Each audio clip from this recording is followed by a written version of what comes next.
This is Rafique Louison, and you are tuned in to Nothing But That Sports Talk. Get you in the game. Yeah, LeBron got swept, and Boston's not done. As I welcome to this episode of Nothing But That Sports Talk. Rafique Louison alongside Patrick Poulard, and you really had a lot to say after LeBron got swept in the conference finals and swept in the postseason series or any kind of postseason series again. So I'll open the floor to you, Patrick.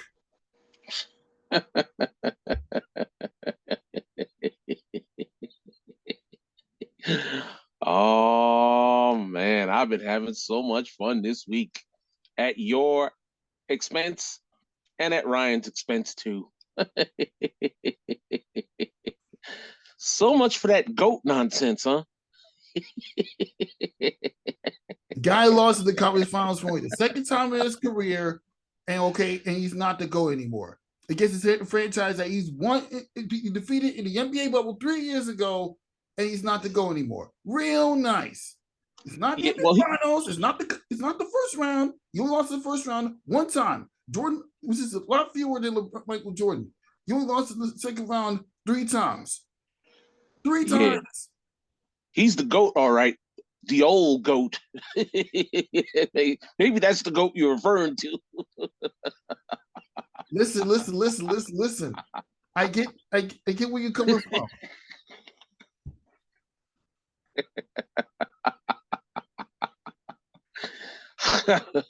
I've been getting a good laugh all week, man. I gotta tell you.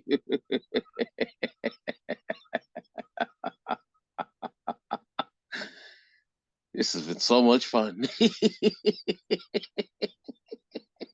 Yeah. Overall thoughts on LeBron getting swept to the conference finals?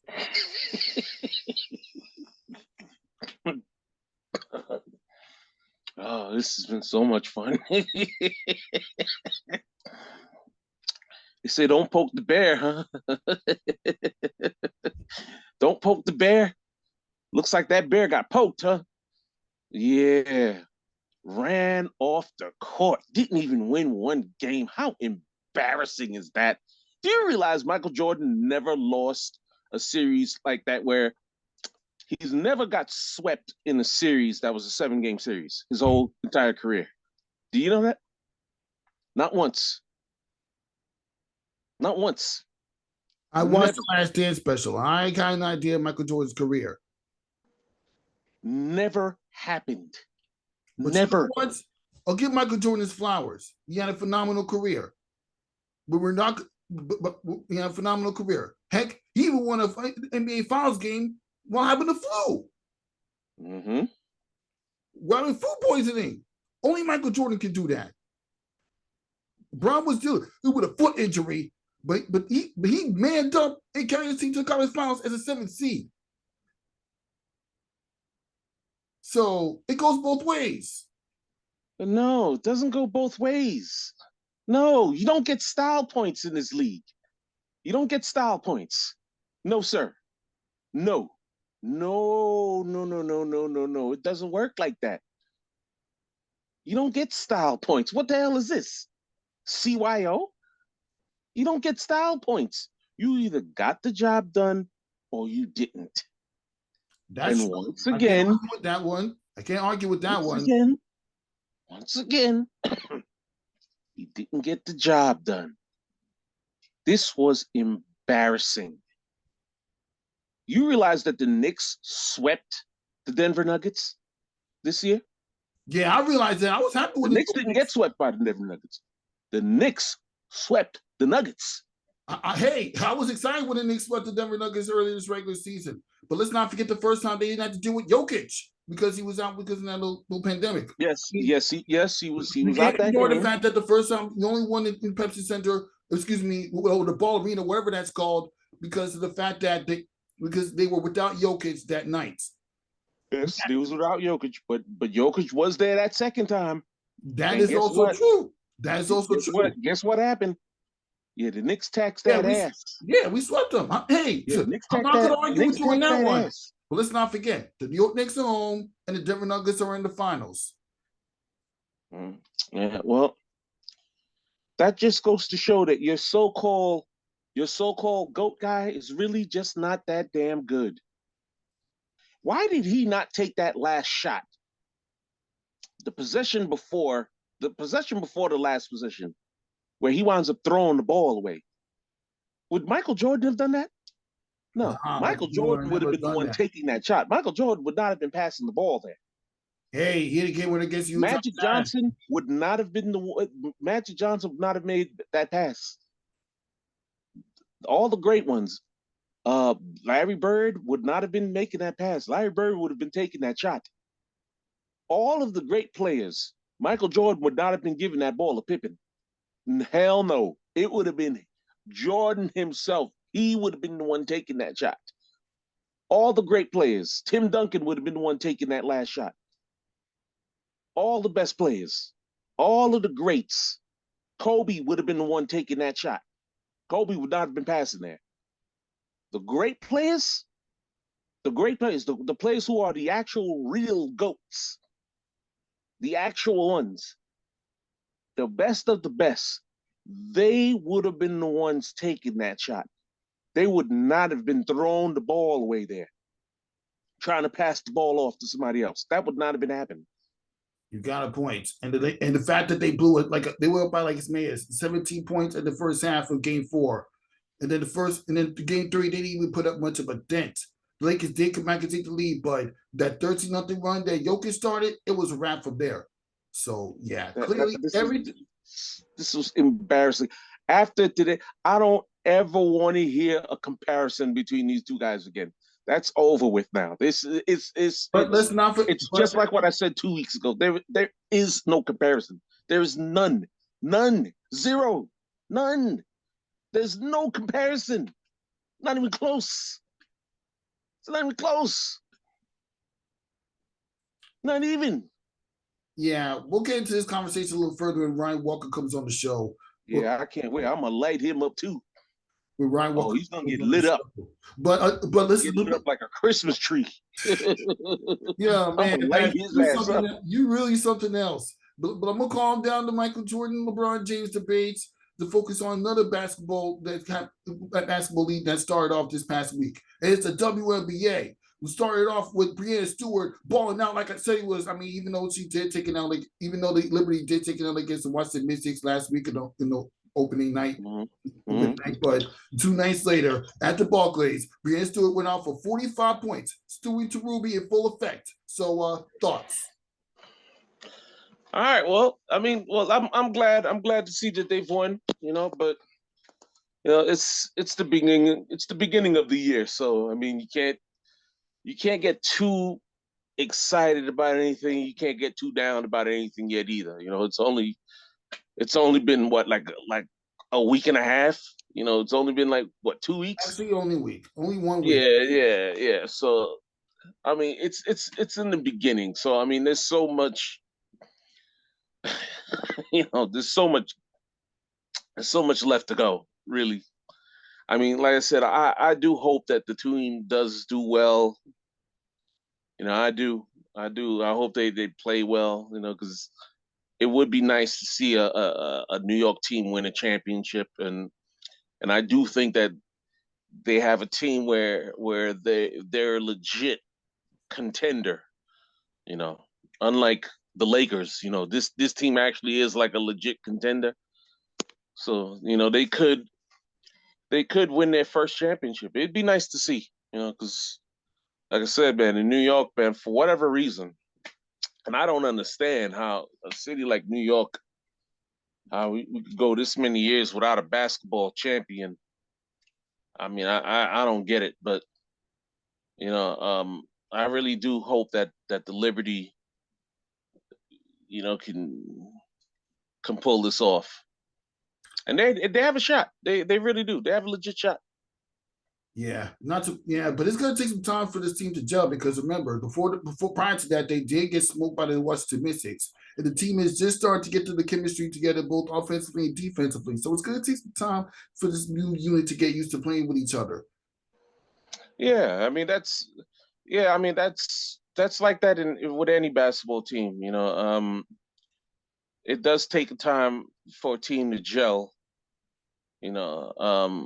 I mean, it is what it is. You know, it definitely takes time for you to really get to know your teammates, where you know where they like the ball, and you know where you can analyze what situations that they excel at, what situations that they don't excel at. And so that's the nature of the sport. Definitely, the Vegas team, Yeah, they've they're pretty much stacked. I mean, they pretty as we much got talked their about, team intact, right? I mean, this so I mean they're going to be tough to knock off, because they've already gelled. They've already shown that they could win. Excuse me, shown that they could win already. So you're going to have your work cut out for you, but the Liberty does have good talent. Liberty has legit talent. The Liberty have legitimate veteran players. And Breanna Stewart is a hell of a player too. So that's and she has a winning pedigree. She's obviously she won in college.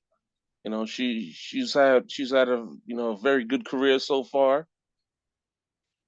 So yeah, I mean it's a plus. But yeah, I mean yeah, but at the same time, yeah, you do gotta be a little bit patient because yeah, I mean it does take a little bit of time for team chemistry to develop.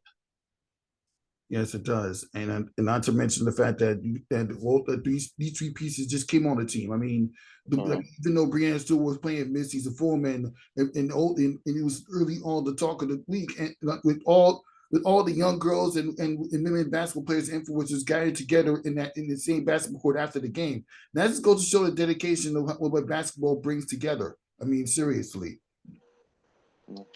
Yeah, I seen this week you've done a few interviews with several of the players this week. Yeah, man. You know how I do. I mean, I managed to get to talk to players from the so Lynx who were coming off blowing a 19-point lead against Atlanta Dream earlier this week, and then well, obviously they lost tonight against the Phoenix Mercury as well. So yeah, and then the Washington Mystics they met like after smoking on New York Liberty, they lost the last two games to get the Connecticut Sun. But Connecticut Sun, they've shown you that even without Jocko Jones, that they can still win games when you have players like Alyssa Thomas. There's some, yeah, you got Alyssa Thomas, Tawana Bonner, and a couple other good role players around them. Oh yeah, and the teacher Heineman. Those are good players. I mean, what are you overall impressed about the Connecticut Sun if you got a chance to check them out or at least know about what they do? Say that again. I said, what were your own impressions about the Connecticut Sun this past week as they managed to pick up some big wins against the Washington Mystics? I haven't got I haven't been able to see them play this just yet this year. But yeah, I haven't seen them play just yet. But like the last time we were here, we spoke about how they surprisingly cut that young LSU player who had just won a championship. That was kind of surprising to me. But it appears that they must feel that they have a good team if they can make a move like that. So I mean, and they've been pretty competitive. These last few years. They've had a good team. So but I haven't really seen them play. I haven't seen them play a whole lot just yet. So it remains to be seen. But they have been solid, like in recent years. Yeah, they really have been solid. Connecticut, they were just in the finals last year without Jocko Jones at the very least. Well, they've shown they can still win games, but it's too early to tell. It's way too early.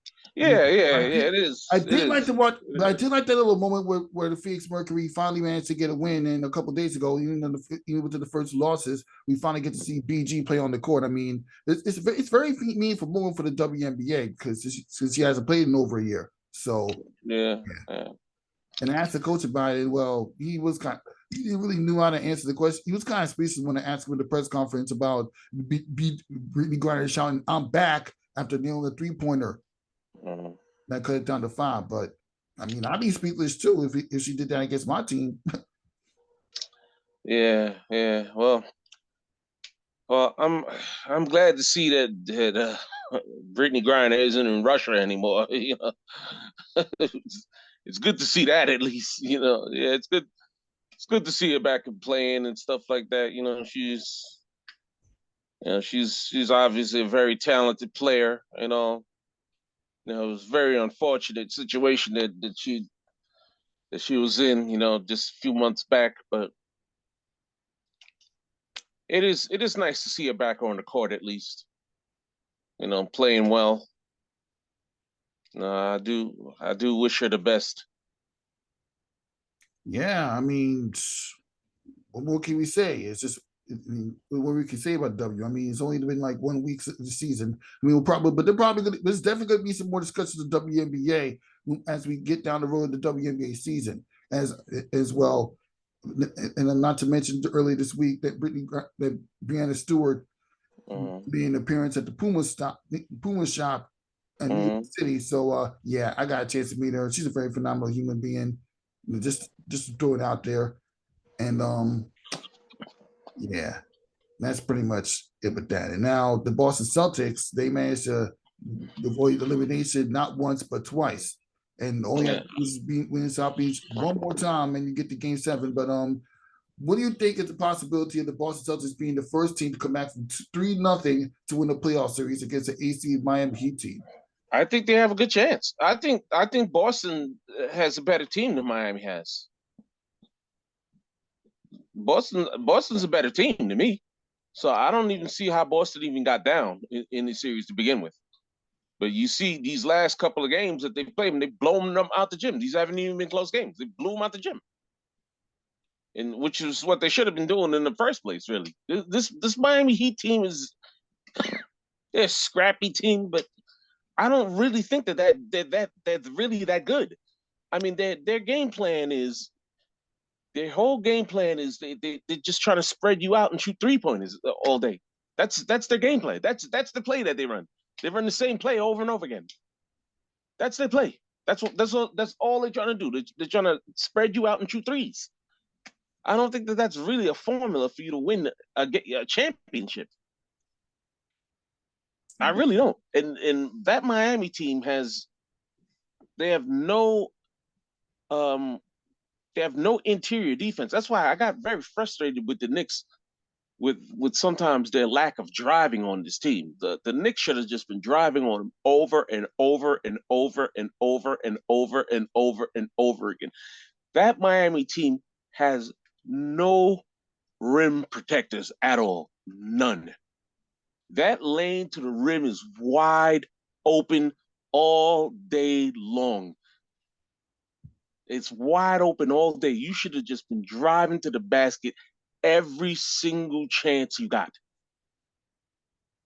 And the Boston Celtics, they should be able to do. They should just be driving. Boston they hit a lot of 3-pointers and stuff, but I don't think Boston really even needs to do that. Yeah, they really This didn't. shouldn't be a 3-point shooting contest. That lane is wide open all day, Was every only single for day. Jason Tatum to get a dunk. Yeah, I mean, you could drive. You could drive. Like, why would you not drive on a team that doesn't have any rim protectors? All they Why really would you not have is drive Bam on Adebayo and Cody Zeller, and that can't save you. I mean, they could have used Udonis Haslem, but he's old. them? Miami has no. Adebayo is a good athlete and stuff. He is. He's a good athlete, but he's not no rim protector. He's not a rim protector. You could drive on him. You could score on him. You can get to the basket on him. That's He's true. not a guy. He's not a guy that you put fear in your heart to drive the basket. You could drive on this dude all day long. You drive on him all day. You got a point because Miami's defense was definitely exposed. I will say this: Miami's defense is definitely exposed at night. They were down by as many as they were down by like what 30-15 to start the game. Yeah, Miami doesn't have a real defense, man. That Miami team cannot guard anyone. They really can't. That team is not good defensively. That team is if you really look at their defense, they're They're always out of Trust me, I'm position. looking. They're never where they should be on the court defensively. They're always out of position. If you're a guy who has like a decent jump shot, you could score on that Miami defense all day long. You could score on very easily. They're constantly leaving guys wide open. Constantly. They're constantly leaving guys wide open. You know, Jimmy Butler's a good scorer, but Jimmy Butler can't guard anyone. You could score on him very easily. You could easily score on him. He's not a guy who's a ball hawk. He's not a guy who's going to be stealing the ball, blocking a lot of shots. He's not a guy who's going to be doing that kind of thing. You could easily score on him. You see RJ Barrett. RJ Barrett was averaging like 23 points on him with Jimmy Butler trying to guard him. RJ Barrett was scoring on him very easily. He wasn't having a problem scoring on him. Was driving to the basket on him the whole bit.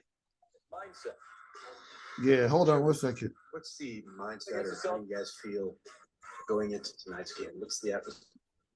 Yeah, sorry about that. I mean, there's music playing in the background. I was trying to open up the stats. I was trying to pull up. Yeah, I'm sorry about the music playing in the background. I was trying to open up the stats.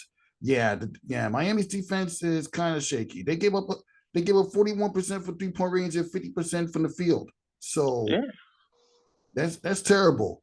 You can't. I mean, Kevin Love can't guard anyone either. You could score on him all day. You can't guard anyone. Cannot guard anybody. You can easily score on him. I'll say this: it's so frustrating. The Knicks are home, and they couldn't even defeat an inexperienced Miami Heat team as constructed right now with Tyler Hero's not playing. Yeah, I mean the Knicks had every chance to win that series. You know, they did. I wish the Knicks could have been a little bit healthier though too, because at the same time, you know, I know the Knicks weren't 100% themselves. You know, like, you know, Julius Randle wasn't really himself. Although he put up decent numbers in the series, but he was not himself. You could see he wasn't himself because he had games where he did like nothing.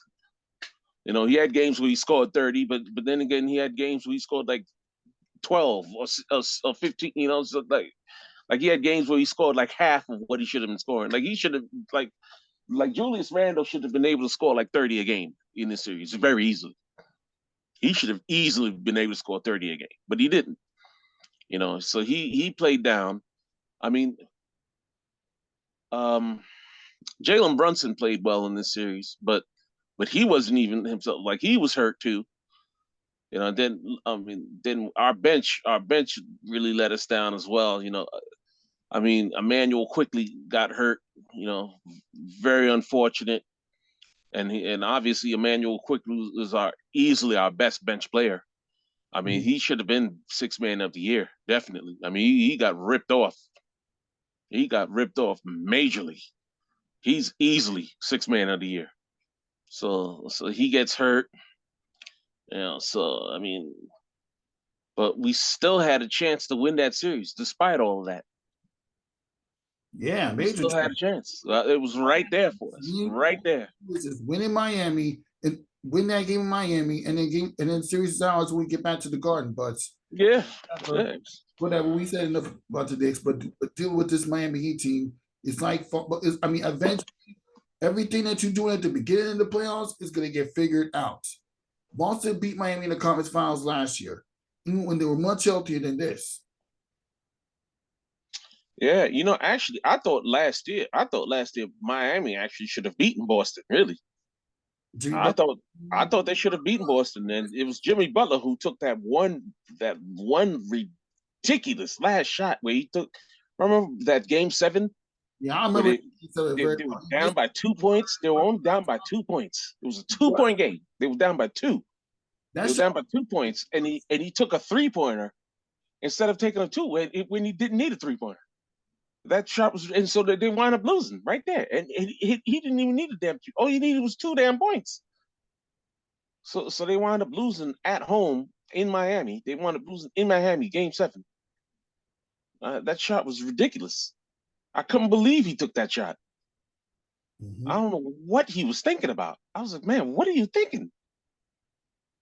But this is like syndrome going on in the NBA, and not just the NBA, but like all over now, all college ball and high school ball. There's a syndrome I call it the Steph Curry syndrome,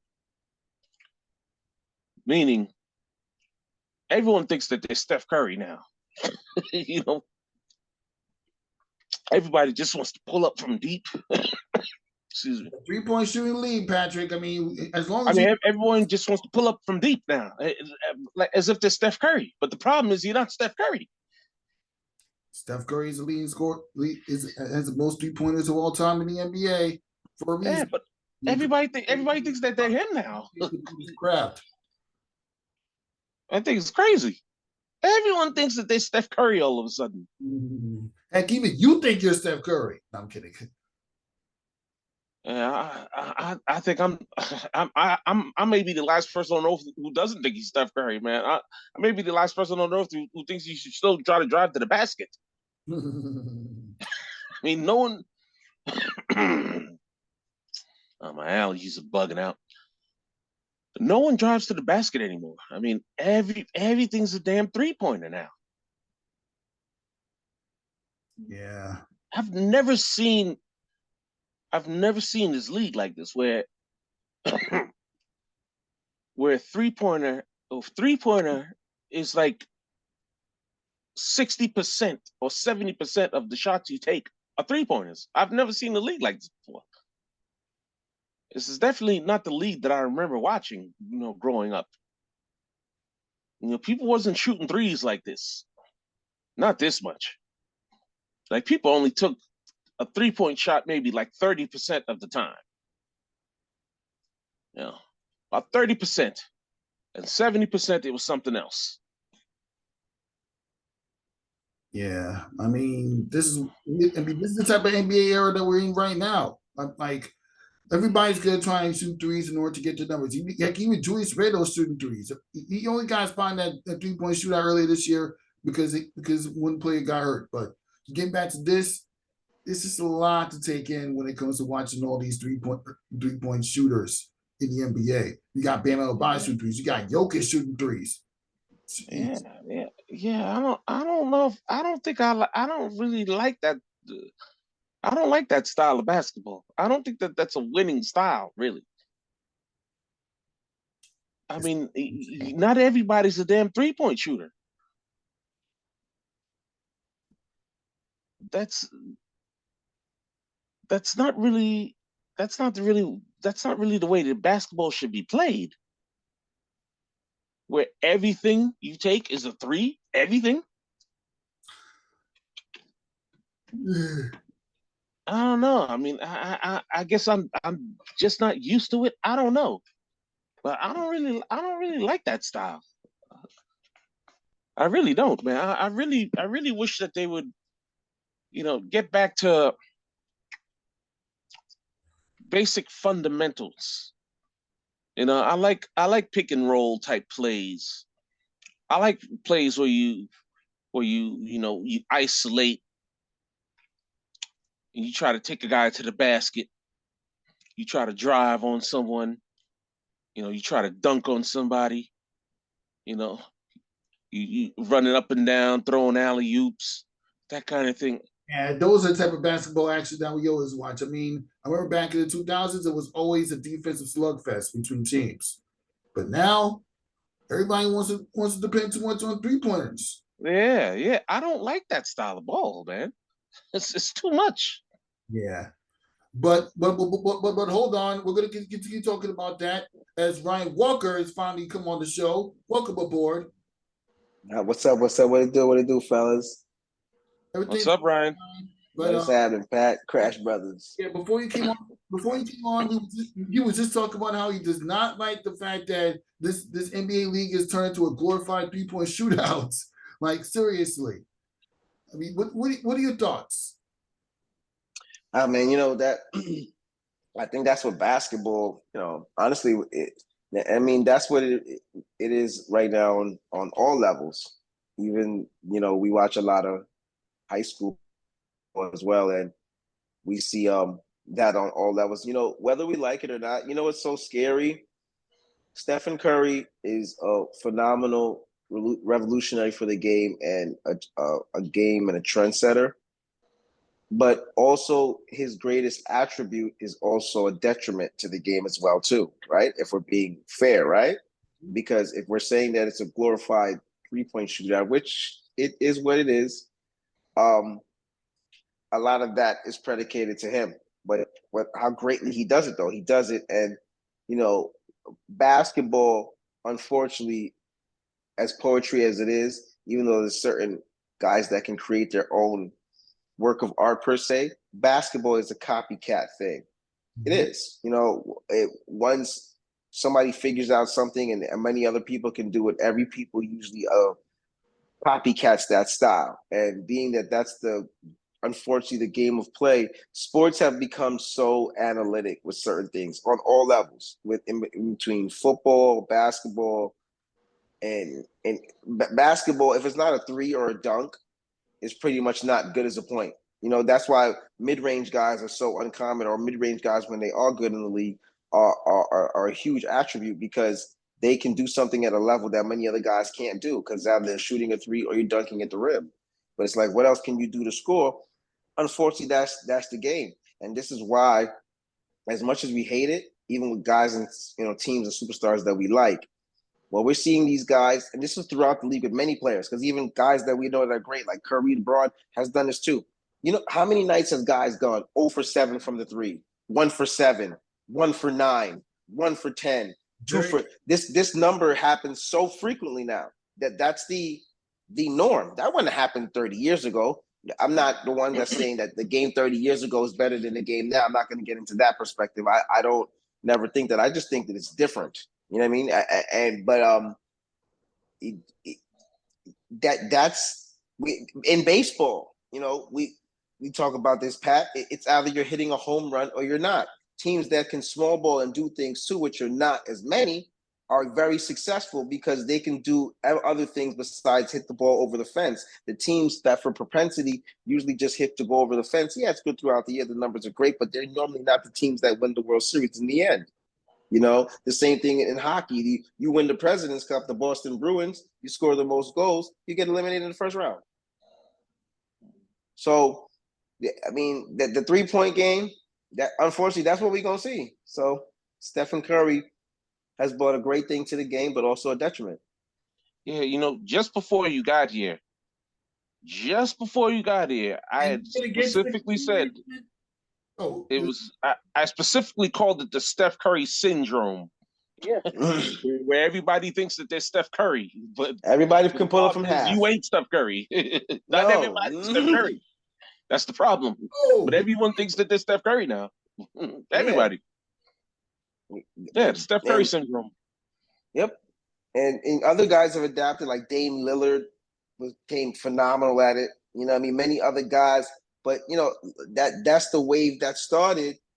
And the kids are all doing it, bro. And, all right, no matter who we might like and debate about old school and no school, this new generation of kids, especially with sports and basketball, they go with what is the coolest thing. They do. If they're young, right? So if LeBron is doing something, they're going to do it. If Luka Doncic is doing something, they're going to do it. If Steph Curry is doing it, if Kyrie is doing it, you understand? Especially basketball-wise. Bro, you used to watch the kids in the game and be like, man, he want to be like Kyrie.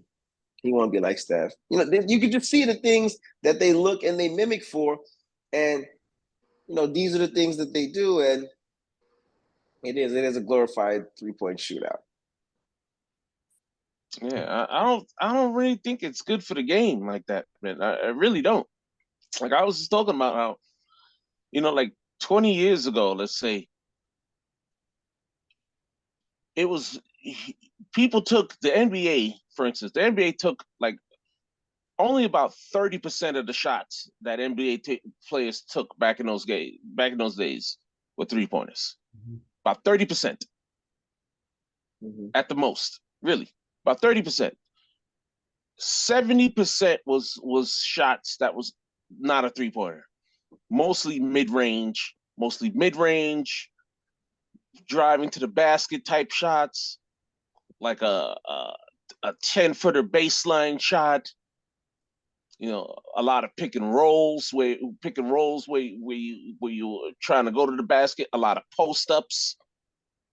You know, that's what I was used to watching. I mean, for instance, like let's take a look at Michael Jordan. For instance, Michael Jordan only took for his career really about 10% of his shots that he took were 3-pointers, and this guy was a phenomenal scorer. Obviously, was probably the greatest scorer of his time, and he didn't get his points by shooting 3-pointers. It was very rare that he took 3-pointers. It was like 10% of his shots was 3-pointers. Most of his shots was mid range. You know, he had, especially like he was good at driving to the basket. He was good at doing that fadeaway, that baseline fadeaway, mid range shots. And he made a living. He made a killing off of mid range shots, not 3-pointers. It was rare that he would take a 3-pointer. It was very rare that he took. Which goes to show you don't need to take a 3-pointer to score. No, 100%, 100%. CJ McCollum is a mid-range shooter in this game and scores. Dwayne Wade is a Hall of Famer. He was a mid-range shooter and slasher to the basket and so on. He was an incredible athlete too, but still he was a mid-range guy. You can still be like that in this game. And back then, of course, you know what?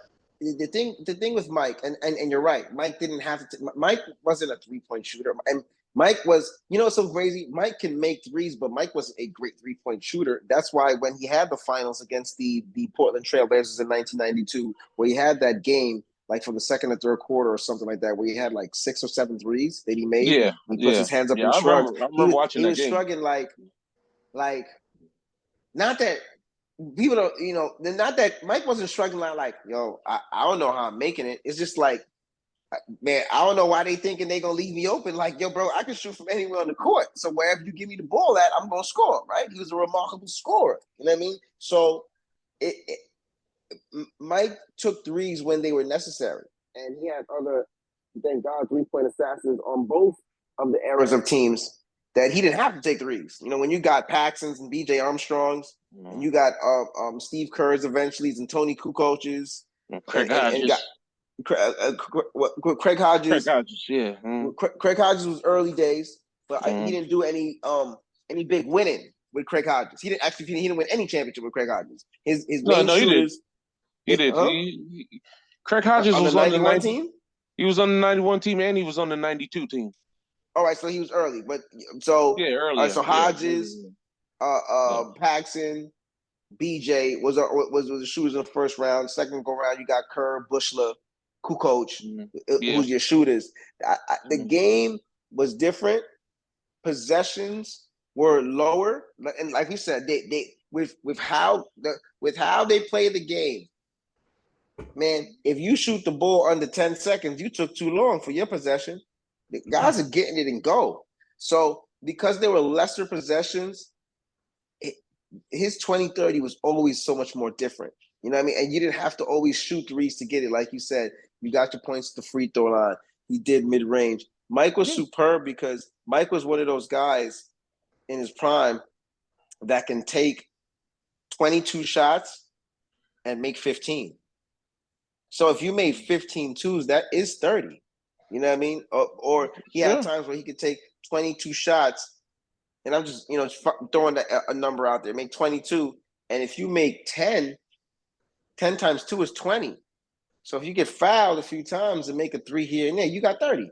So, the game is just so different. Eventually, it might evolve to be different again. But guess what? When we got 7-foot guys dribbling the ball down, getting triple doubles, shooting threes, you see who the Spurs are going to pick as number one? Victor Wembanyama. Yeah. Big. And you know what? It's because of him, the Spurs are going to be back to be relevant within 2 or 3 years. Watch. Yeah.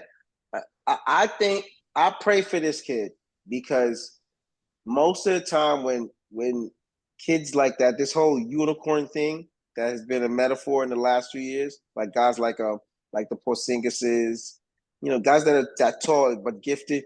The biggest knock that has been happening to guys like that is durability and health, right? True. Which I'm hearing also the Knicks are talking about getting back Porzingis, and trust me, that is what the Knicks would exactly do. But that's a whole different topic. Wembanyama, and so hopefully I'm not saying his last name wrong. So Victor will was gonna have that ambiance on him because he is 7'4". He's a lanky kid. He's definitely gonna have to put on a little bit of muscle to play in the NBA, right? And to some remember at the Giannis didn't come in looking like he looked now. Giannis was a skinny little frail little kid. Yeah, sure. He put on a lot of bulk to make sure that he's playing at a high, and plus he got better. He's gifted. He's remarkable. But he put on that girth. So he's phenomenal. But so Victor's lucky because you know what? He's going to San Antonio. And trust me, he just probably gave Greg Popovich a little bit more years of life because Greg might stick around longer. Because at least down there with that organization, they build guys the right way. And they've had a successful past with big fellas. Tim Duncan, David Robinson. Jesus Christ, he wasn't great, but they made Tiago Splitter look good one time. And Tiago Splitter is a scrub. Okay? So Victor's in a good place. So hopefully that won't damage him. But he's going to have to put on. And he there were some guys that played good against Victor. I would really draft Scoot Henderson #1, but he's not because he's not 7'4". You got an interesting point. Of course, a year ago, the Oklahoma City Thunder dropped this kid Kurt Hargrim. Kurt, I don't know how you pronounce his last name, but Kurt Hergram. He couldn't even stay healthy during the pro-am game. Oh, yeah, my man, Julian Champagne's on the Spurs now too. By the way. Yeah, he did. He had a good game. He had a couple good games. Yeah, he's on the Spurs now. We played well for them too. That's the best thing in the world for him. Yeah. He's on the Spurs. He played very well for them. Yeah, so the Spurs are gonna be all right. Looks like they're gonna have an all right team. Yeah, yes, they are. Big step in the right direction.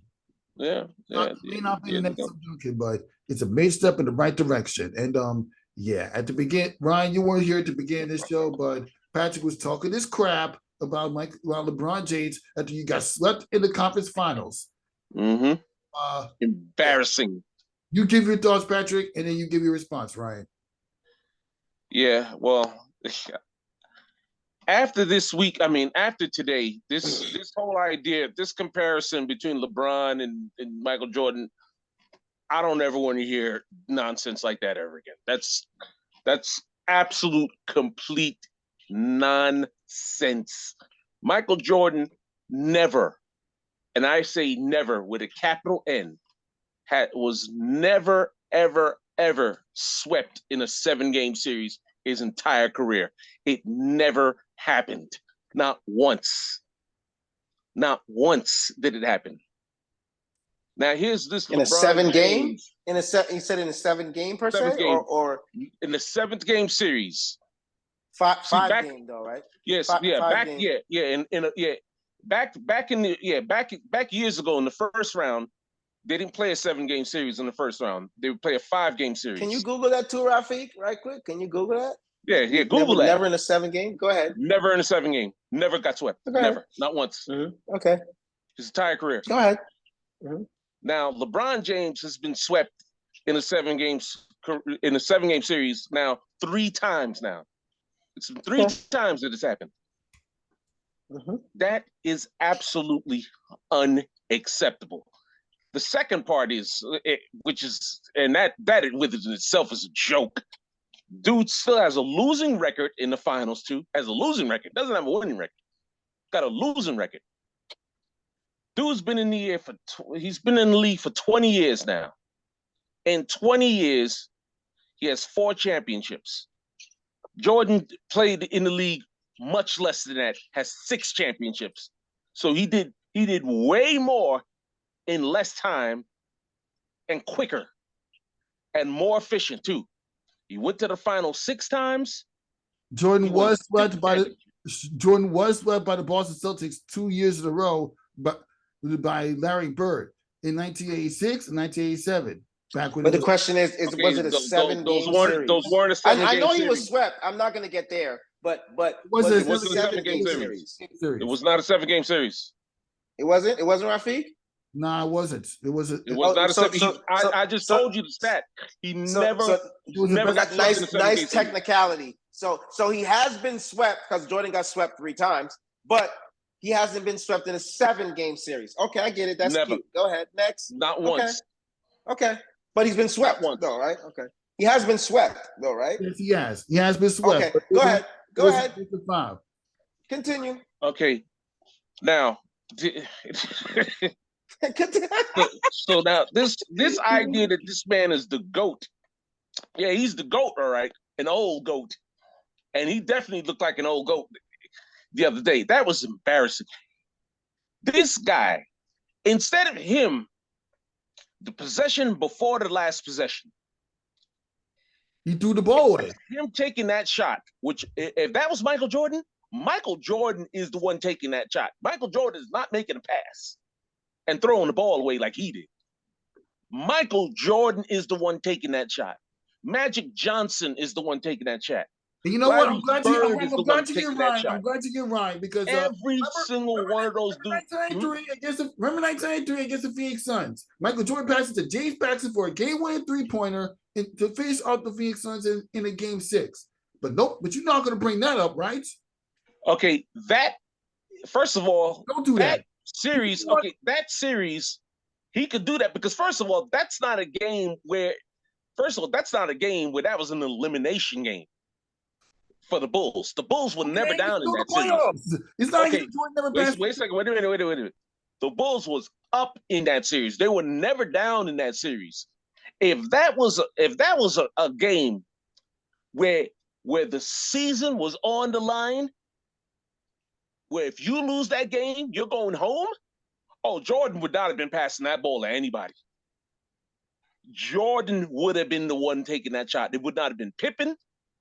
It would not have been Paxton. It wouldn't have been B.J. Armstrong. It wouldn't have been Bill Wennington. It wouldn't have been anybody.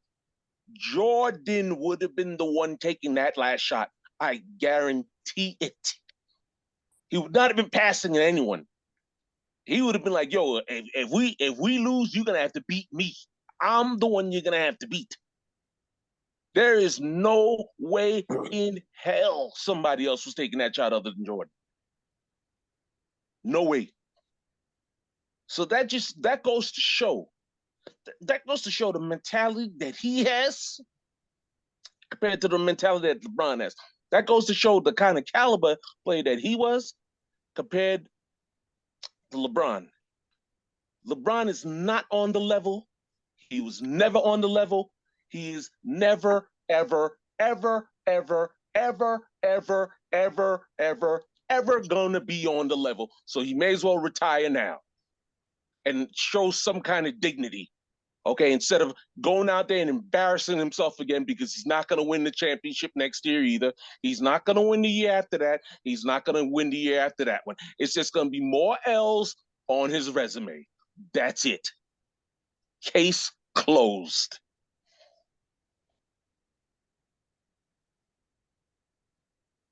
Yeah, don't say nothing because there's no response. Are you finished? Yes, I'm finished. Yes. I just want to make sure you're finished. I'm not. I don't want to. I've been make sure I'm writing notes too, so I'm being very attentive, and I want to be respectful. I want to make sure I'm listening. So you're finished? Yep. Right. I'm finished with my rant. Look, man, boy, was it ever. That was a soliloquy, but don't worry, I got a synopsis for you. Trust me, and listen, Pat, God bless you. Appreciate you coming this week, 2 weeks in a row to be up here late.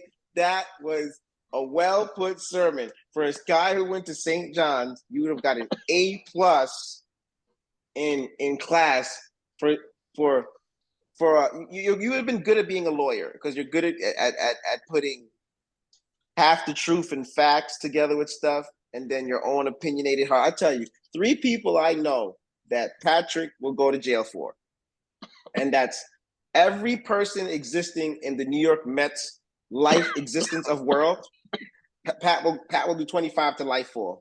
Pat will do 25 to life for the New York Knicks because he'll find every excuse for our Knicks, even when we are absolutely dead to the rights. And Michael Jordan. Those three people, those three entities in the world, man, he'll go on the stand and lie to the judge on why every reason in the world something with them makes them look correct. First things first, let's get it straight like you said. He never got swept in a 7-game series. Okay, I get it. But he has got swept. So it doesn't matter if it's a 1-game series, 3-game series, 0-game series, 2-game series. If the Mets sweep the Yankees in a week, you're gonna call me on a regular season series to say the Mets swept the Yankees. And you've done it. And I've returned the favor to you when we've done the same thing to say, I'm gonna be Team Petty since you're calling me about a regular season sweep. So cut it out with the 7 and the 5-game stuff. That's cute. That's cute. But he's been swept. Now let's get to this whole point right here. Michael Jordan, right? What year was he drafted? 1984. 1984, right? Yes. Okay. When did he win his first championship? His 6th year. 1991. Yeah, 6th year, 1991. 6th year. Yeah, 91 minus 84, what is that? That's 7 years. 7, right? Yes, but it was his 6th year because remember, it was the 7th draft. season. The draft was in 1984, but his rookie season was 1984 or 1985. Yeah, but maybe 7 seasons. 7. You can just go hit the Google button. It wasn't 7th season. It was 6 seasons. No. It was the 7th season when he won. No, it wasn't his 7th season. It was his 6th season. His first full season. Did he win right away? Did he win right away? No. He won his 6th season. So he played in the 80s. He played in the 80s when there were a lot of good teams. And he lost to the Pistons all the time. He lost to the Celtics all the time. He lost to everybody that was important all the time. He did a lot of losing, and he got swept twice. And they had losing seasons when he was there as a Chicago Bull. So he's went through his shares of ups and downs and losing in playoffs as well too, correct? Right? Yes, but there's a difference though. There's a big difference. I see that's the thing. And here you go now. You don't got too much interrupted now because you just had that whole soliloquy about this. There is no but that too much. I do have to point out one thing though. He lost. But there's a difference though. There's a big difference. Is Will Chamberlain great? There's a big difference. Great? Nope. Okay, that's Will Chamberlain's not great? I mean, he's a great talent, but he didn't have a good NBA Finals record. He's 2-9 in the finals. You just said last week. That doesn't mean he's not great.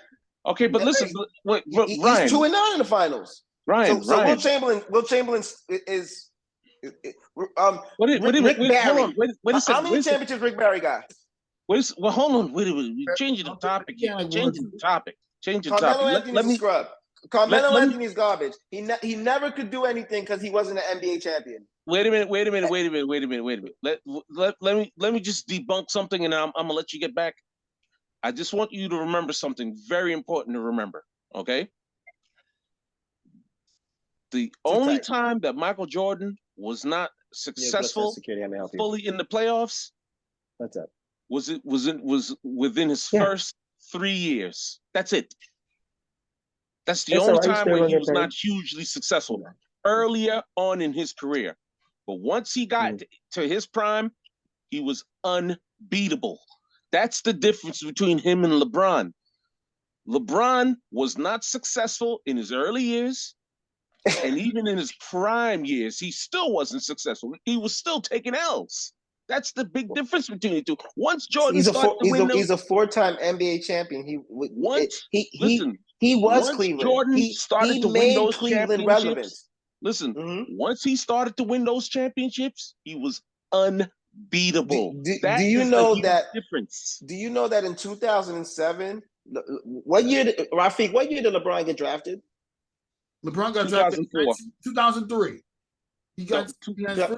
Yes, 2003. Yeah, his first finals appearance in 07. In 07. Now hold on. So that means in a shorter period of time, he took a team to the NBA Finals, carried them. They had no business being in that finals. We've talked about that roster 100 times. And right? got swept. And they got swept by the San Antonio Spurs. And you know what's so cute about you? You stopped liking LeBron when LeBron decided not to be a Knick because you still hurt. Because remember, everybody got to do stuff great for our Knicks. But once LeBron didn't come here, because you were the one that said you like LeBron in his early Cavs years when he stuck out as a Cavs because he had no choice. I mean, they drafted him, and it made sense by the time he was a rookie thing to just sign a little extension and stay all the way through. But why, as a free agent, he's supposed to stay on Cleveland for 100 years like Patrick Ewing, let his body, brain, and everything rot out and win no ring, so you could still criticize him and say that he was crap, right? So he left Cleveland, right? But remember, he brought the Cavs to the finals in 2007 with a roster that was absolutely egregious in 4 years. Mike didn't take none of those teams in the 80s to the finals. He couldn't even get out the second round. I mean, I'm just saying. So you telling me him about carrying everything on his own, why he couldn't carry Craig Hodges in the 80s to the finals, why he couldn't carry Orlando Woolridge, why he couldn't carry Will Perdue, why he couldn't carry those bums to the finals. Everything didn't change on Chicago. See, everybody talks about him. And listen, Michael Jordan, we're always going to have this King Kong match about who's the greatest. Michael Jordan is definitely the greatest, if it's not LeBron, LeBron is whatever. We're always going to have a 1-2 comparison. It's not LeBron. LeBron's not in the conversation. He's not in the conversation. Yes, he is. Him winning, him losing this year doesn't defeat that. Because as he keeps playing, he's going to come back. In the conversation. I already as he keeps coming back, he's going to get 40,000 in the conversation. He's not in the conversation. Let's suppose he does win a ring. What are you going to tell me? I don't think he is, but let's suppose he does win a ring. What do you think? What are you going to tell me? Then you can compare him to Kobe Bryant and Tim Duncan. He's ahead of them right now. He don't got to compare to them. The two greats is LeBron and Mike. Him losing don't change that perspective. It's not LeBron and Mike. It's not LeBron. Yes, LeBron is not in the conversation. All right. Let me ask you something. You talk about Mike taking that last shot. You talk about Mike taking the last shot, right? You talk about Mike taking the last shot. Wait a minute. LeBron is not in the conversation. Who's the top four players all time in assists? LeBron is not in the upper room. Okay? LeBron is not getting in the upper room. Who's the top four in assists? Wait a second. LeBron is not in the upper room. Okay? You talk about Mike and LeBron not taking the last shot, right? The reason why LeBron won't take the last shot on certain things is because LeBron is actually a basketball player. He makes the right decision when correct. First of all, you said it was embarrassing, his game that he played. He had 40-something points in the game when nobody else pretty much played. So if that was embarrassing, and he took the last shot at the end of the game, had 2-3 guys around him, and got blocked, they made a great defensive play. He came to play. He did his part. The rest of the guys need to worry about what's going on with that. That's why he was thinking about considering retiring, because he's 38 years old. He got kids that's about to play basketball soon. And he's not even going to retire. He's going to come back and play. But this is what I'm trying to tell you. LeBron, who cares? LeBron is fourth. LeBron is fourth all time in assists, right? The other three guys are pure point guards. The reason why he wouldn't take the last shot is because LeBron makes the right play most of the time. But Rafique, next sports show, even if Patrick doesn't come on, I want you to bring up that footage reel of all those clutch, game deadly shots that LeBron has made to send many people home from early in his career. And I need you to play a reel on that on the show so that he can see, because you are punch drunk and absolutely insane. You must have took Prozac tonight before you came on the show, because the amount of buzzer beater and clutch shots that this guy has made over the last 15 to 20 years is absolutely insane. So I'm not going to fight no more. Record then? Exactly. The same reason Will Chamberlain has a losing record. Right. The same reason Charles Barkley has no title. The same reason Karl Malone has no title. The same reason why John Stockton has no title. Why does he have a losing record? We're hating on a guy that has 4 NBA championships. He has 4 NBA titles. To me, why he has a losing record. Explain that to Because me. all the teams that they Since he's played hit were so better many- than them. Since, All since, the teams that they played were better than them. Does that explain it? Does that explain it? Why did Mike lose in the 80s? Why Mike tapped out, couldn't homie. beat the Pistons?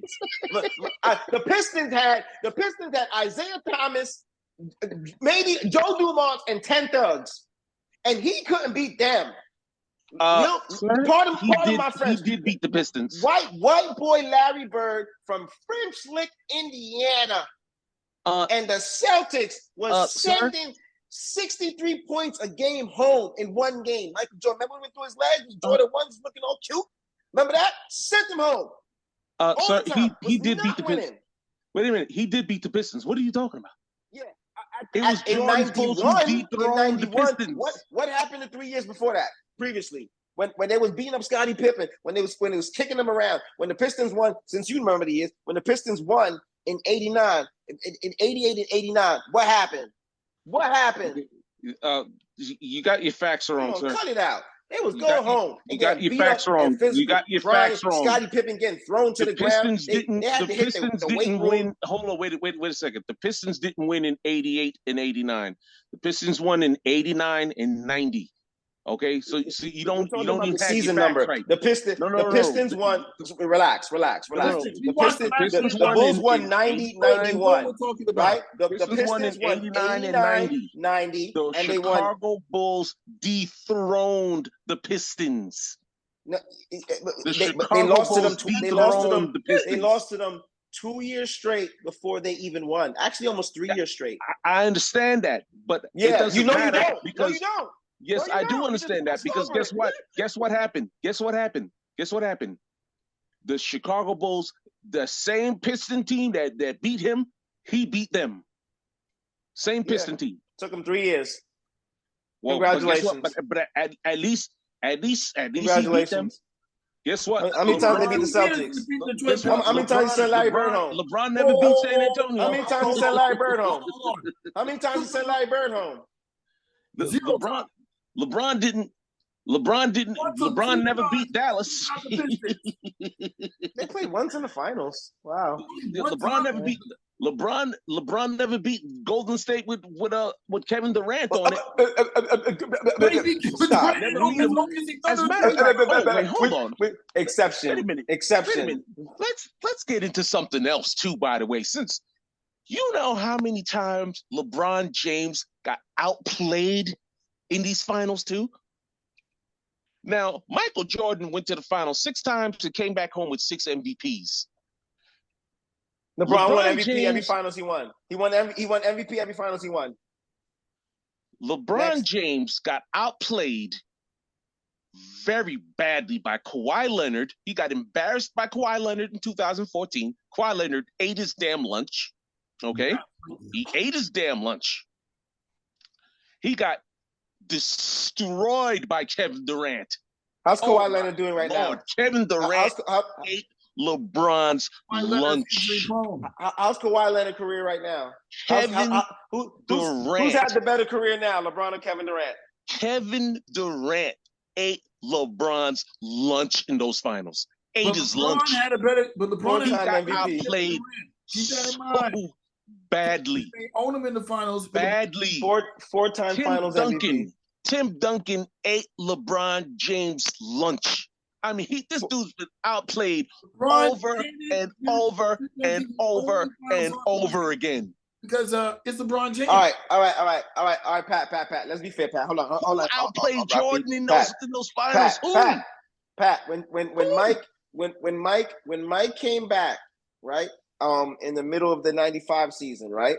Yes. When Mike came back, how did he do in the playoffs that year? I'm just asking you a question. What happened? They didn't win. They lost. Who they lose to? They lost to Right. Orlando. What happened? What happened in one of those critical games between Michael Jordan, Nick Anderson, and Penny Hardaway? What happened? Can you tell me what happened on that play? I'm just asking you. Yeah, the Bulls won. The Bulls lost. No, I'm asking you. Can you recall? Remember, because you're older than me. You're about 200 years old. So I know you have that in your brain, that archive when it happened. Can you tell me what happened on the play at the end of the game when Michael Jordan was dribbling the basketball down the court and Nick Anderson approached up behind him? What exactly happened on that play with Michael Jordan? I know you can't remember. So all right, they stripped Mike. You can't remember. They stripped Mike at the end of the game because he was dribbling, trying to make a play. He thought he was the same boy he was. No, you just came off of time and you got extra 35 pounds and you're not that guy. Slow down. You got the ball stripped, right? Boom. They go back the other way, dunk it. Boom. They send Orlando home. They send the Bulls home in 6 games. He doesn't sleep a day in his life after that to make sure that he's a winner after that, which he should do. They won 3 straight. Boom. They won all. They won 96, 97, 98. Boom. Now, what year did Michael Jordan retire? I'm just asking you guys. You guys know more than me. What year did Michael Jordan retire? You retired in 1994. No, I'm talking about after the 98 year. When did he finally finish his career? What numerical number? 2003. 2003. Okay, 2003, right? Yeah. So from 1999 all the way to 2003 season, he was a Washington Wizard, right? That's about what, 4 or 5 seasons? Yeah, Washington Wizards for about 2 seasons. Pat, can you tell me what happened those 4 or 5 seasons with Michael Jordan at the end of his career on the Washington Wizards? They were bad. Let America know. Let America know how successful and how good he was 1999 to 2003 with the Washington Wizards. Tell me. Okay, all right. Let me just break this down for you real quick. Let me break this down. He wasn't there in the 1999 season. Yeah, he wasn't there. That's what I said. He wasn't there. All right, so 99 lockout year, Spurs, okay, right? Yeah, he wasn't there. Yeah, that was a lockout year. He was there. So when he come back, 2000 or 2001? He came out in 2001. So he came out in 2000. So he played 2001. How good were they? They were bad. Nah, they weren't any good. They were terrible. At first, he was an old man by then, but they weren't very good. LeBron is old now. Yeah, so LeBron, so LeBron needs to sit his ass down. Then that's what he should 40 do. though. He had 40 the other night. Mike wasn't having 40 at 38. LeBron needs to sit his ass down. Okay, because you know what? They're sitting at the same table. It doesn't matter what he does, lose or win. They're sitting at the same table regardless. He's got a losing record. So does Will Chamberlain. He has a losing record. I never said. So does Will Chamberlain. Upper room. Did you think Will Chamberlain was in the upper room? So when did you ever hear me say Will Chamberlain was in the upper room? When did you ever hear me say that? Who's the top 5 greatest players in your? Who's the top 5 greatest players? Who's in the upper room? I'm gonna tell you who's in the upper room. Are you listening? Listen real carefully. Who's in the upper room? Just listen carefully. Who's in the upper room? Magic Johnson is in the upper room. Okay. Michael Jordan is in the upper room. Bill Russell is in the upper room. Okay. Oscar Robinson is in the upper room. Okay. Larry Bird is in the upper room. Stop. That's 5. Stop. That's it. That's what you got. Stop. Mike. Oscar. Larry. Magic. Who else you said? You said Mike, Magic, Oscar, and Bill. Bill Russell. Okay. See how you're so invalid? 1, Bill Russell is a great. He's not a top 5 great. He's the greatest winner in NBA history. We've already talked about this. He's the greatest winner in NBA history, not the greatest player, because there's been a lot of players better than him. That's the first one. Second thing of all, Larry Bird. Larry Bird's a stud. Not in the top 5. We're not going to do that. He's up in the top 10, but we're not going to do that. Mike, 1 or 2. All right, let's suppose Mike is the greatest. Mike's the greatest ever. Boom. Magic. LeBron is better than Magic. We're not going to do that. No, LeBron, not even close. We're not even going to go do that. Not now, even close. Oscar is a stud. If Oscar Robinson is in the top 5, then that means Russell Westbrook is in the top 5. No, Russell Westbrook is not in the top 5. Right. If Oscar Robinson is in the top 5, then Russell Westbrook is in the top 5. And I don't have to explain no numbers and stats on why that. Just stop. Oh my goodness. Stop it. The boy just averaged 2. Russell Westbrook doesn't have any championships. He's not in the upper room. It doesn't matter. Yes, Bro, it does. He broke the record For most triple doubles, averaging a triple double ever in history. He did it I think he did it 3 seasons back to back. You do not get in the upper room without championships. Charles Barkley's a Hall of Famer. So what? Patrick Ewing's a Hall of Famer. Do they have a ring? Nope. But Charles Barkley. Dominique Wilkins is in the Hall of Fame. Does he have a ring? Charles Barkley is not. Sit down, bro. You crazy. No. Upper room. You don't even know what an upper room is. Charles Barkley is not in the upper room, sir. Charles Barkley is not in the upper room. You wouldn't even get the key to go to the upper room. Dominique Wilkins is not in the upper room. He's not there. Dominique Wilkins is not in the upper room. You don't vote for the Hall of Fame. 37 and 45. 37 Dominique Wilkins and Charles Barkley is not in the upper room. Oh my goodness. Yeah, you're the same one that told me Giannis Antetokounmpo is the greatest power forward to ever play basketball. You told me that. You do not get in the upper room. They call it Hall of Fame for a reason. You do not get in the upper room. Listen. There's dudes that's in the Hall of Fame. There's dudes that's in the Hall of Fame, but that doesn't mean that they're in the upper room. The upper room means you are the best of the best of the best of the best. That is the upper room, dog. That is your own thing that you made up on this show, and you're trying to make viral. There's no way. The best of the best. That's what the upper room is. The upper room is a special place, dog. And there's only like 5 or 6 dudes that's in the upper room, B. There's only like 5 or 6. That is a special place. That's why it's called the upper room. LeBron is not in that room. He's not there. He's not Rafique, there. Can you go to the next step? I'm not going to argue with this gentleman right here. You can't argue this. This is not an argument. This is not a debate. Listen to me. Stay off the weed. Stay off the weed. You're in the upper room.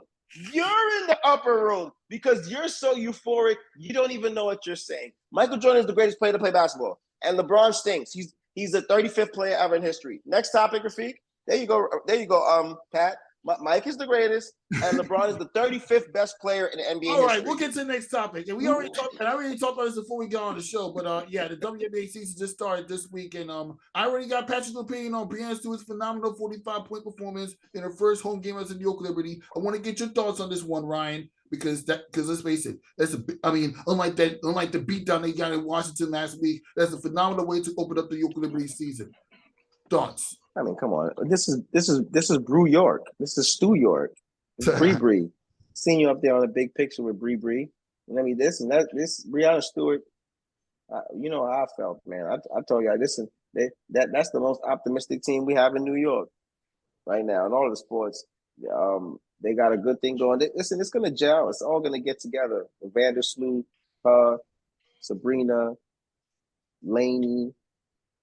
They got so many good players on the team. Jones, it's all gonna come together. You're seeing they lost the first game and they didn't shoot the ball too well. But you clearly see when they played their home game, Bree went off for 48, 45. Right? 45. The highest at that point, the way she was playing, but obviously she ran out of gas. I mean, I see big things for them.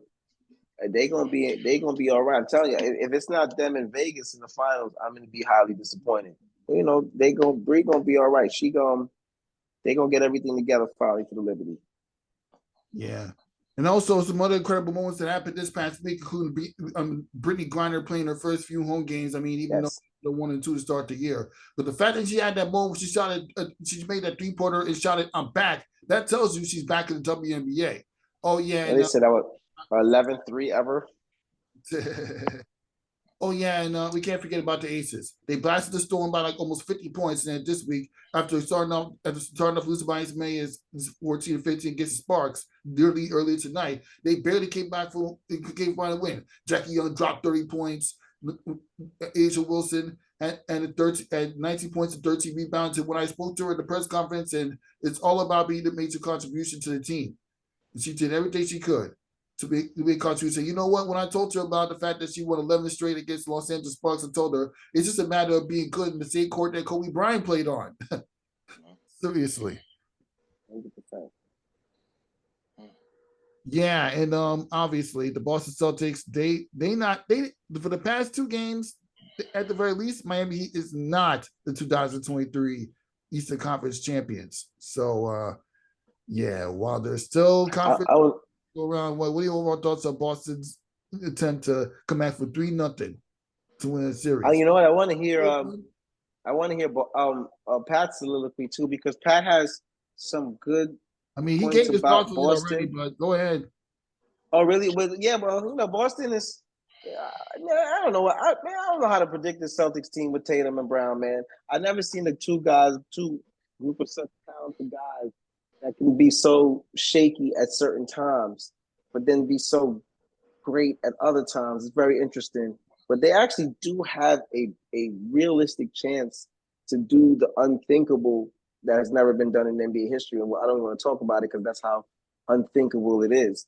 With them winning this game now, and there's the big thing. Miami's going back home.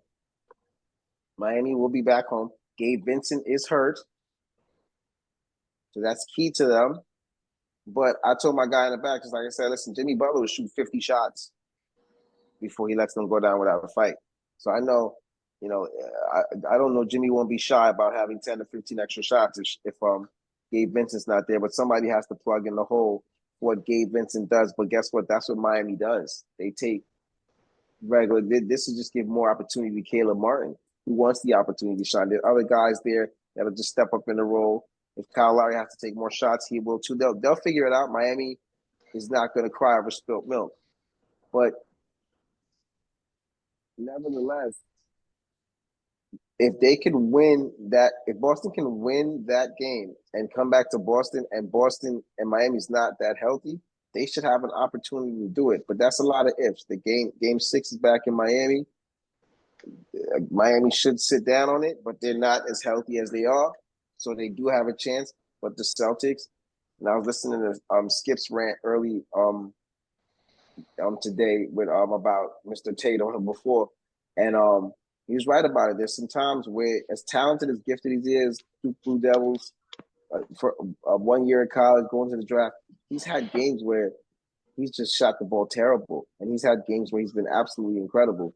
They better figure out how to turn the light on soon, because Game 6 in Miami is huge, and we'll see how they take it from there. I don't think it's going to make much of a difference on both sides, because, honest to God, unless Nikola Jokic dies tomorrow, the Denver Nuggets are going to win the NBA Finals.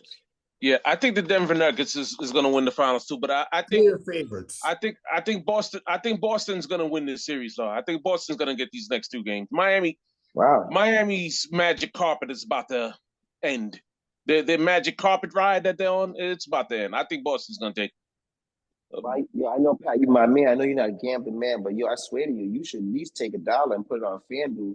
If you hit with that, you know that nobody ever came from 03. Like we said it. Listen, Boston got a chance to do it. I'm concerned. If Miami was completely healthy, I would tell you no dice. I would tell you it might sound crazy because it's not like Gabe Vincent's a superstar, but Gabe Vincent being hurt to Miami is actually key. But that's no excuse. They have guys, and the way they play is always the next man up. So I know they're not gonna put it like this. The Miami Heat is making a run. You think they've ever cried about Tyler Hero not being there? Nope.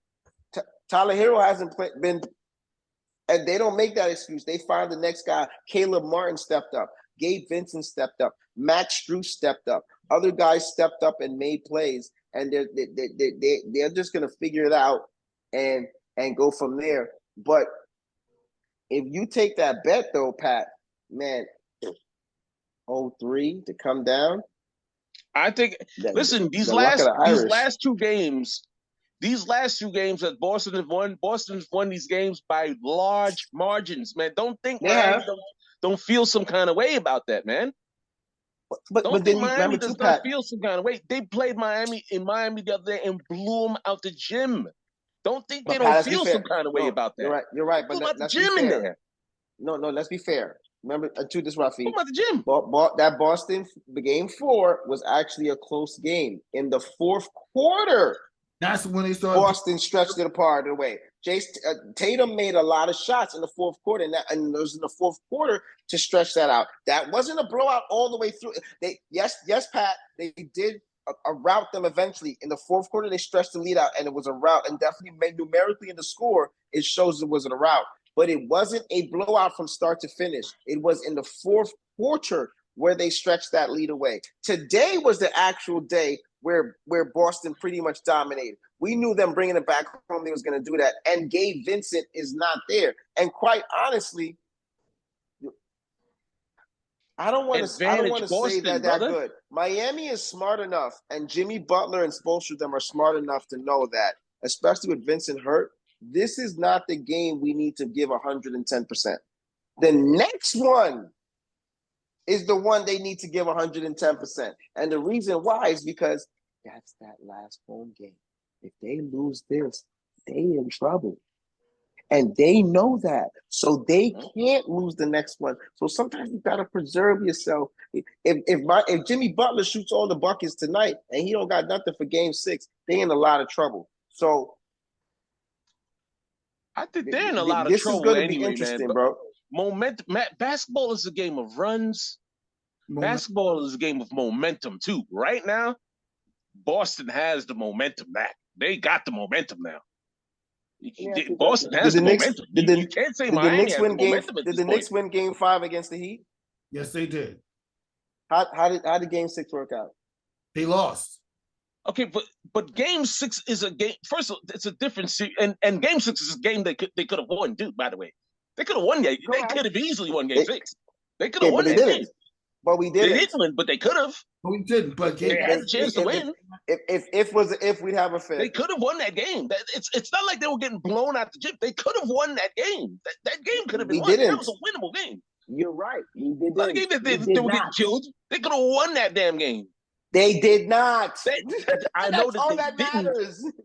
I know that they didn't, but they could have. Yeah. That game could have turned. That game could have turned very easily, my man. I know. That game could have turned very easily. But let's get very easily. Listen. Let's get back to the next. Let's get back to the topic at hand. I mean, Miami. The Celtics can come back. They can come back.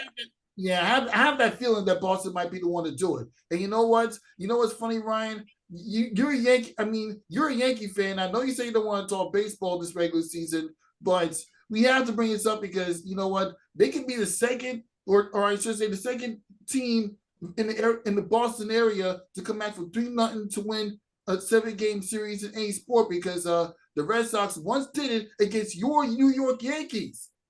Absolutely. It's applicable. It can happen. All the stars are aligned and formed. This next game is huge. Miami is at home. We'll see how big Tatum and Brown is in a big game situation. I know Jimmy Butler's going to come to play. He's going to shoot every single shot to guarantee he gives them an opportunity. And Miami plays a very good style of ball, and they play better at home. So that's going to be the key towards them having that opportunity. If Miami wins, we're not talking about nothing with a comeback because we do, guys, understand, even though Boston has a chance, we understand that this has never been done in NBA history. We understand if this was any other team, we would not be even saying this is even applicable. And then, Pat, you're right about a lot of things too. But Pat, I also got to remember you're a Knicks fan, just like me, but you're a little bit more cynical. So I know you got a lot of hate in your heart for Miami. So you would love to see them fall on their face, and I get it. But it is very difficult, even though it is attainable. It's gonna. Game 6 is key. Remember, Miami is home. Well, either which way, man. Right now, the Denver Nuggets are doing the Birdman hand rub. Yeah, the Denver Nuggets.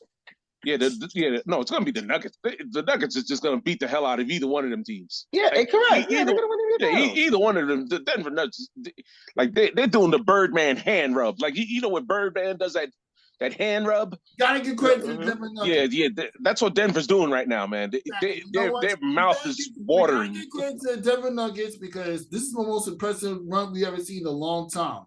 They done what they couldn't do during the Carmelo Anthony days, the Kenneth Faried days. Or even go way back in the 90s, or even the year where they upset where they were upset by the Seattle Sonics. Well, they upset the Seattle Supersonics. They upset them, yeah. Yes. But you know what? Honestly, with the Denver franchise, we have to be fair to say that they had decent teams in the 80s, believe it or not. And like you said, in the Oh, yeah, they had good 90s, teams in the 80s. yeah, Good scoring teams. yeah, Alex English. correct. It was an Yeah, absolute stud. yeah, Like you said, the 90s when that team beat that number one seed Seattle Supersonics. Oh, yeah. Even during those times, we're talking about Dikembe Mutombo, Robert Pack, Mahmoud Abdul-Rauf, aka one point Chris Jackson. We talking about Brian Stiff. We talking about LaFonso Ellis. We talking about guys that can play basketball. You know, they had good teams. Yeah. And the Carmelo days were absolutely phenomenal too. Like, we got to be so fair and cynical, and that's why sometimes we talk about rings, but we don't want to go back to a whole different topic with that. Carmelo had really good years on Denver. He went to the Western Conference Finals once. He lost to the Lakers and Kobe Bryant. The Lakers were better than them. They went to 6 games. The Lakers are better. But they had good years too. And then the Denver had bad years after that. But you know, God bless the organization and the drafting of the Denver Nuggets and shoot everybody, including Knicks, because Jokic was the 44th pick, correct? 43 teams. 43 of us were damn stupid. 43 of us were damn stupid that draft. Nobody seen that? No, but typically the European players typically don't turn out to be as good. So I get it. 43 of us. I can't kill anybody for that. 43. Listen, 43 of us. That means the team twice passed on him. Yeah, but yeah, I know, but this Denver team has good. You said this Denver team has good depth, though. Correct. It took a while to build that, though. It took a while to build that. This Denver team has good depth, though, too. Look at the depth that this team has, though. This team has good depth. Like the guy who's playing the best right now, really, is Jamal Murray. Jamal Murray's playing the best on the team right now. He's playing the best. Like this playoff run, he's not playing the best. He's not playing the best. He's really hot. Yeah, I'm saying right now he's playing the best out of anyone on that team right now. Like he's that dude right now on that team. But let me tell you something. He's definitely that dude. When the finals come and Denver win, who you think is gonna get MVP? Look in my eyes and tell me that. Right? Who when the finals come and Denver wins, who you think MVP? I think he has a good shot to get MVP. Can we handshake a case of Mountain Dew? Good shot to get MVP. We go handshake a case of Mountain Dew like in Undisputed that Jokic is going to win the MVP final, the Finals MVP. I'm not guaranteeing that, but I'm just saying if he continues to play like how he's played so far, if he continues to play like how he's played, like Jokic was the Western Conference Finals MVP, right? Man. He's like a different man all of a sudden, though. I know. Jokic won the Western Conference MVP, right? Yes, I know that. Okay. I understand. I get that. And he won back-to-back MVPs and all that. I understand. I get it. Could have won 3. I understand. But I'm talking about like right this very minute. I'm talking about right now. Like right now, like the guy who's really been the best guy on that team really lately has been Murray. Like Murray's been the one carrying that team, man. For real. Like he's been the one who's been like the game breaker. Like he's the one who's been making like all the big shots. Like he's their new Mr. Big Shot. You know what I'm saying? Like he's the new Mr. Big Shot. I mean, he's made all the big plays, like it's been going through him, not through Jokic. Like it's been him. No, you're wrong. You're wrong. That's why I don't want to go get, and I don't want to get into a debate with this because we agree with Denver. You're wrong. It actually is working through Jokic. That's why they are so able to get open. Jamal Murray's an incredible player. He went to Kentucky University. He spent 1 year at Kentucky. And came to the league and has been absolutely a breath of fresh air. If he didn't tear his ACL 2 years ago, we would have still been talking about this. Remember, he's fully recovered from it now, a year in and a year to feel comfortable with his leg. So Jamal Murray is a start. He's a big-time player. I'm not poo-pooing on that. That kid, and let me say this too, for who don't like it, Jamal, Jamal Murray's from Canada, right? Yes, he's from Canada. Yes. Please watch out for my even though listen, USA, I love it. Watch out for my Canadian team this year in the FIBA games. That's all I'm gonna say. And I'm gonna get back to that one. But Jamal Murray's an incredible talent. I get it. But believe it or not,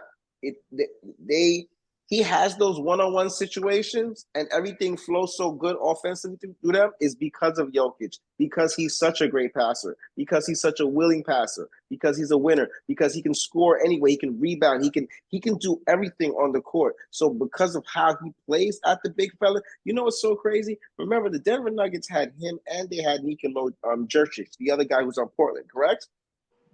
Okay. They gave the other one away from Portland away because they knew who the better one was, and they had this guy. And the way he plays is so phenomenal that game what you call it against the Lakers, game 4. They had other guys that made plays. Bruce Brown made big time plays, like you said. Murray made plays. Michael Porter Jr. made shots. Guys came in and made shots, right? Yeah. They got good depth. Jokic. Yeah, they're super deep. Jokic and the way he passes the ball, the way he continues to play the game, shoots the ball, makes shots, he makes it so much more easier for them to have that. So don't say that. You can't say that Murray's been great, but you can't say it's going through him because it's not. It's still going through Jokic. That's why he has the opportunity to beat Jamal Murray, not the other way around. Yeah, I'm not talking about like overall, like the overall composition of these teams, is through Jokic, but I'm not talking about that. I'm just talking about during this particular playoff run is what I'm talking about. I'm not talking about like overall, the overall season. I'm not talking about that. He got 19 threes in 3 games. Obviously, the Joker is their best player. Overall, but I'm just talking about this streak because like Murray's been playing like out of his mind. I've never seen him this good. You know what I'm saying? No, we've seen him this good. Like I've never seen him this good. Oh my God! Oh no! The Rafique got to interrupt this one. Good. Rafique, would you tell him about Jamal Murray in the bubble? Jamal Murray was so phenomenal back in the 2020. Stupid in the bubble. Oh my goodness! When they were down 3-1 against Utah in LA, he carried that team on their back. Oh my goodness! Yes, but he's playing even better now. Well, yeah, of course. He's playing better. You know what's crazy? He's playing. We're seeing it. This is what he was supposed to be with the development because he's gotten better every year. It got a little delayed, and some people forgot because he tore his ACL. And when you tear your ACL, it takes about a year to come back from that. Yeah. So last year he wasn't completely. His feet wasn't completely underneath him. He didn't really start comfortable feeling himself till like early this year, January, February. And we clearly see the results. Now he's comfortable and he's back. And this is the progression that he was on. In the bubble, he was crazy. When he got hurt, I could be wrong, that was a playoff game. Mm-hmm. He got hurt the next year in the playoff game. The Nuggets were killing. He tore his ACL. It changed their whole complexion of the next year. Porter had his injuries too. That changed the complexion of his team. Porter was a high draft pick. Mm-hmm. You know what I mean? The pickup of Bruce Brown, that's key. Caldwell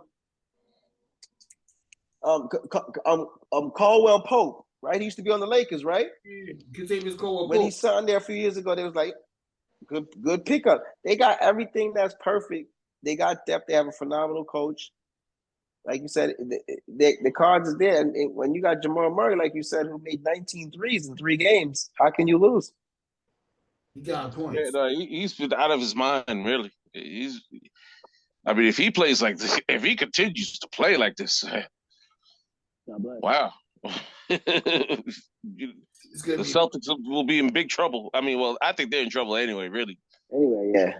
I think they're in trouble. They don't match up to Denver well at all. Probably going to get who does? Okay.